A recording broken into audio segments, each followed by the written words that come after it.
আজ 21শে ফেব্রুয়ারি বিশ্বজুড়ে পালিত হচ্ছে আন্তর্জাতিক ভাষা দিবস। আর তাই আজ রবিবারই বিভিন্ন অনুষ্ঠানের মধ্যে দিয়ে মন্তেশ্বর ব্লকের প্রাক্তন সেনাকর্মী ও বিভিন্ন শিক্ষাবিদদের নিয়ে সমাজের বিভিন্ন গুণী ব্যক্তিদের নিয়ে ভাষা দিবস পালন করল মন্তেশ্বরের পিপলন রামকৃষ্ণ পাঠাগার। সঙ্গীত অনুষ্ঠান, পতাকা উত্তোলন, শহীদদের উদ্দেশ্যে মাল্যদান ও পুষ্পার্ঘ্য নিবেদন এবং নৃত্য পরিবেশন ও ভারতীয় প্রাক্তন সমরকর্মীদের নিয়ে জাতীয় পতাকা সহ পরিক্রমার মধ্য দিয়ে এদিনের ভাষা দিবসের মহতী অনুষ্ঠান পালন করা হলো। এই ভাষা দিবসের অনুষ্ঠানে বিভিন্ন বক্তা ভাষা দিবসের তাৎপর্য তুলে ধরলেন।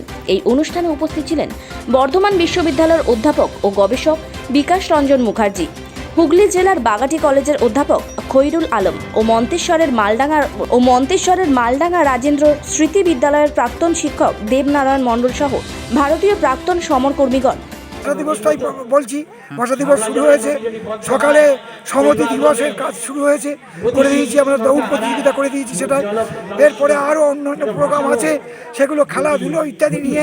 আর সাংস্কৃতিক ব্যাপারে আজকে প্রথিতযশা শিক্ষকরা, রিটায়ার্ড টিচাররা এবং ইউনিভার্সিটির যিনি ডক্টরেট বাংলা ভাষা এবং কেমিস্ট্রি ডক্টরেট প্রাচীন প্রফেসর, তারা এইরকম ধরনের মানুষরা সব সমবেত হয়েছেন, আলোচনা করছেন এবং তাৎপর্য কি ভাষা দিবসের সেটা বলছেন।